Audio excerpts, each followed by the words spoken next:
Let's get to the point. Nakakadagdag talaga ng cute pag may ducks. And sa Eggyo Cafe, ang daming ducks. By the way, super viral sila last year dahil sa Harry Potter menu nila. Pero this month until June, ang theme nila ay Duck in a Pond. And grabe ang respect ko kay Eggyo Cafe kasi hindi lang sila creative and aesthetic sa place, creative din yet delicious ang mga flavors nila.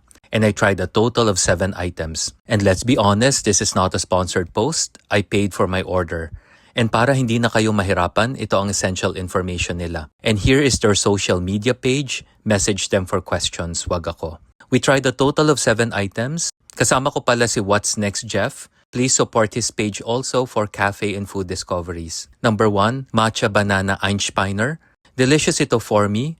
Please expect this to not be overly sweet, which I prefer, para hindi matakpan ng matcha flavor. And I love na may kaunting spice si banana puree sa ilalim. Just please mix well kasi yung banana ang source of sweetness. Number 2, Cocoa Pistachio Slush. This was delicious for me. Bagay pala ang pistachio and coconut flavors. Number 3, Cuckoo Lemonade. Delicious pero expected pa ang flavor. I suggest they add a small dose of an unexpected flavor kasi part ito ng isang limited edition collection. Pero to be fair, super well made and hindi tipid sa ingredients. Number 4, Summer Entremet.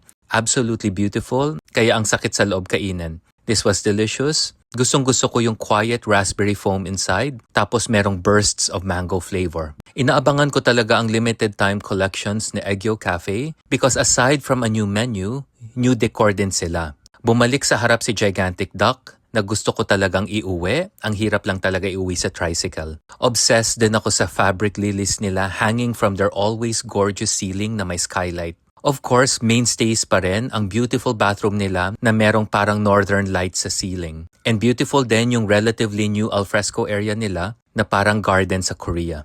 After we paid for our order, we were given a free taste of the following 3 items. Their team was curious for our feedback. Number 1, Kapi Bonbon Chew. Delicious for me, and I really love their Malagos chocolate na mas earthy and not too sweet. Number 2, Lily Pad Ravioli.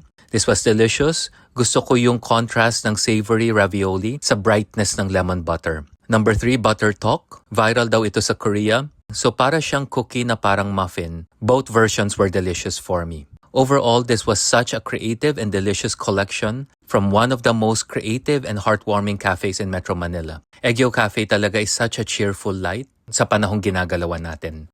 Click follow for the next story.